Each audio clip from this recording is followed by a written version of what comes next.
Ecclesiastes 2. Pleasures are meaningless. I said to myself, "Come now, I will test you with pleasure to find out what is good." But that also proved to be meaningless. Laughter, I said, is madness. And what does pleasure accomplish? I tried cheering myself with wine and embracing folly, my mind still guiding me with wisdom. I wanted to see what was good for people to do under the heavens during the few days of their lives. I undertook great projects. I built houses for myself and planted vineyards. I made gardens and parks and planted all kinds of fruit trees in them. I made reservoirs to water groves of flourishing trees. I bought male and female slaves and had other slaves who were born in my house.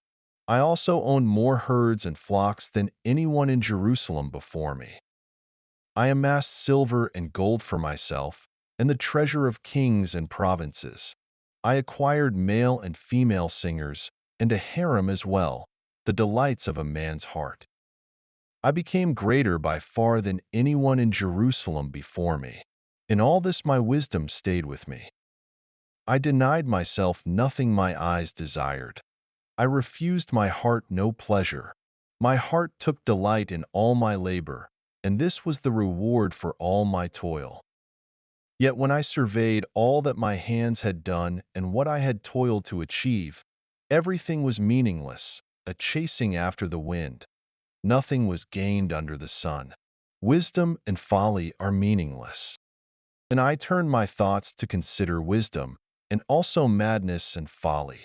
What more can the king's successor do than what has already been done?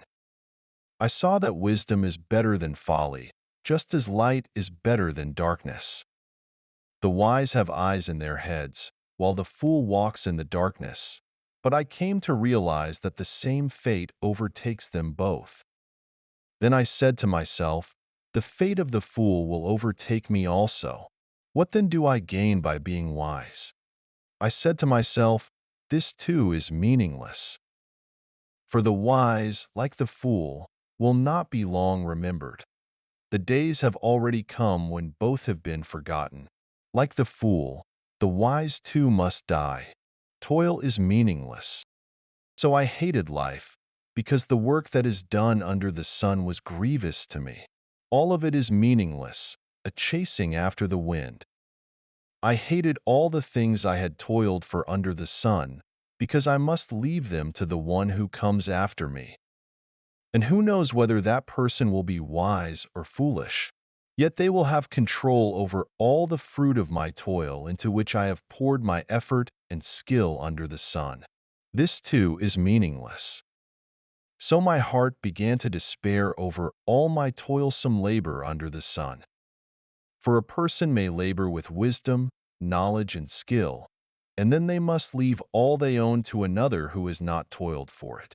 This too is meaningless and a great misfortune. What do people get for all the toil and anxious striving with which they labor under the sun? All their days their work is grief and pain. Even at night their minds do not rest. This too is meaningless. A person can do nothing better than to eat and drink and find satisfaction in their own toil. This too, I see, is from the hand of God. For without him, who can eat or find enjoyment? To the person who pleases him, God gives wisdom, knowledge, and happiness.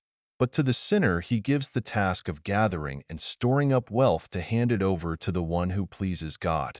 This too is meaningless, a chasing after the wind.